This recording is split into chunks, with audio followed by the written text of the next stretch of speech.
प्रश्न आया है, जीव की तुरीय अवस्था क्या है। अब ये तुरीय पद क्या, पहले इसी को सुन लो। पहली स्थिति है जीव की ये जागृत अवस्था।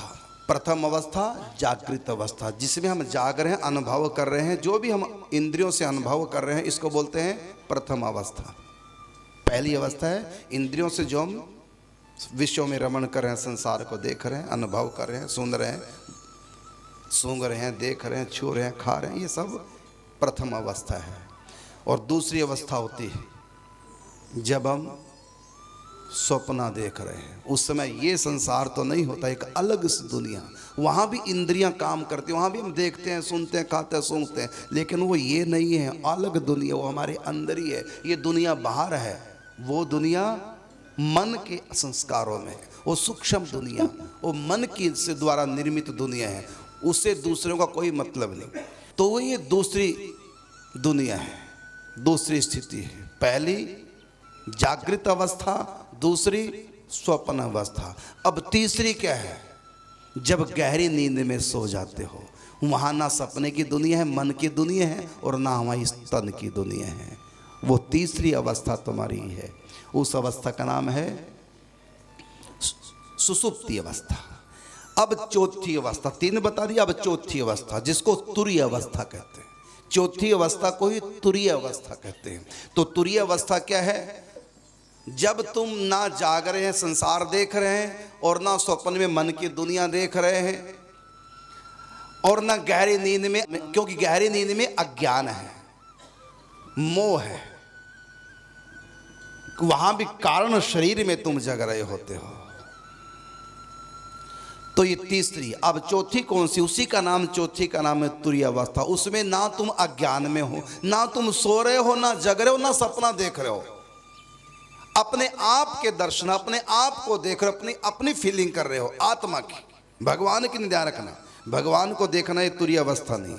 आत्म चिंतन में, आत्म स्वरूप में स्थित हो गए हो, जीव पावहि निज सहज स्वरूपा, अपने स्वरूप में स्थित हो गए हो। इसी स्थिति का नाम, यहां तुम ना तो सो रहे हो, जग रहे हो। जब समाधि में तो अंदर से तुम सो नहीं रहे हो, अज्ञानता में नहीं हो, वहां माया नहीं, वहां तमोगुण, रजोगुण, सत्वगुण तीनों गुण नहीं है, वहां कोई सपना भी नहीं देख रहे हैं, वहां जग कर दुनिया भी नहीं देख रहे हैं, और ना ही मन से तुम सपने वाली दुनिया देख रहे हो, बल्कि वहां जो भी कुछ है सब सत्य है, हकीकत है। और तुम सो नहीं रहे हो, अज्ञानता से घिरे नहीं, सजग हो, जग रहे हो, जिसको समाधि बोलते हैं, वह है तुरीय अवस्था।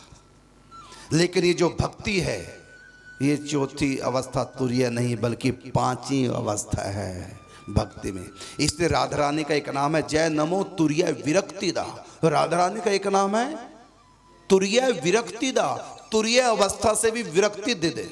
आप देखा होगा अपने, जब ठाकुर जी की बंसी बजी, कई बार सुनोगा ऋषि मुनियों की समाधि टूट गई, मतलब तुरीय अवस्था भी खत्म, मतलब आत्म में जो चिंतन में लीन थे भूल गए, विस्मृति हो गई और बंसी सुनने में लग गए। ऋषियों का टूटा ध्यान भक्ति रस में खो गए।